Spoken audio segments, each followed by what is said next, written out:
y'all, coming to you from the international headquarters of ScottieDTV, but I was at the National Corvette Museum in Bowling Green, Kentucky, and man, what a cool place. If you've never gone to it or never visited, make sure you put it on your list of things you want to do. Even if you're not that crazy about Corvettes, it's still a cool place to see automotive history. And while I was over there, they had the Ed Big Daddy Roth display, and I did an overview of that whole display, but I've also put some features together on the cars that they had of his that were there. And today I've got the Beatnik Bandit. Let me get the camera turned around. We'll take a closer look at it. Big Daddy Ed Roth, Beatnik Bandit. And you know what I figured out when I was doing the research? Two things I needed to be reminded of. Because in today's day and age, you get a big shop, it doesn't matter which one of it, it's Kindig or Foos or whoever, those are Foos builds, Kindig builds, but there's a whole lot of hands that touch those cars.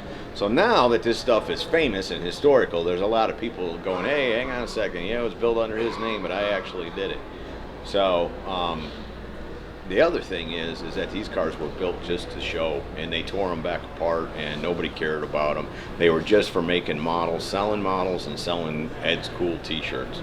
I mean, this thing's got 2,000 pounds of plaster in it, 42 yards of fiberglass cloth, and 50 gallons of resin. I mean, can you imagine what the body must weigh? It's built on a short and Olds chassis with a 303 cubic inch Buick, 471 GMC blower. And like I say, everybody had a hand in it, like the dome there. The story goes that he did that in a pizza oven with a piece of plexiglass and blew it up like a balloon, and somebody else is like, no, that's not how it happened. He sent it out to a plastic place somewhere and had it done. And the paint job, Larry Watson of Watson's House of Style painted it, but Ed traded him t-shirts for the paint job. So, when you look at this stuff and it's historical and you're looking at how all this stuff evolved and how it went from where it's at to where it is today, nothing's changed.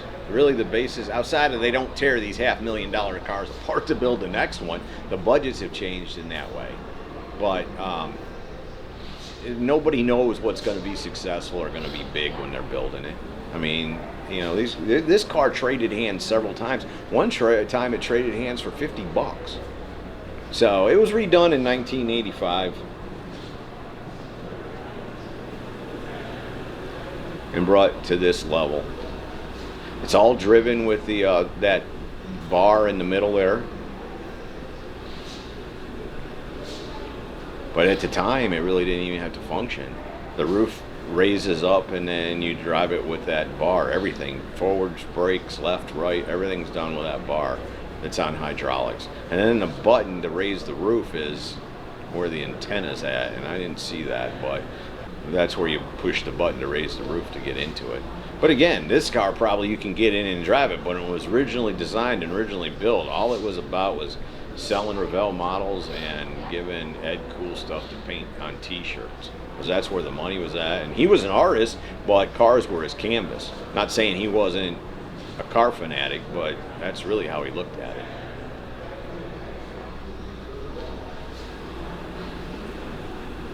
So there you go, from the National Corvette Museum in Bowling Green, Kentucky, the Ed Big Daddy Roth display in the Beatnik Bandit. Hope you all have enjoyed it. See ya! Hey y'all, make sure you subscribe to this channel and visit ScottieDTV.com for an easy way to search the hundreds of videos I have posted. Either click the link in the description or the one at the end of this video.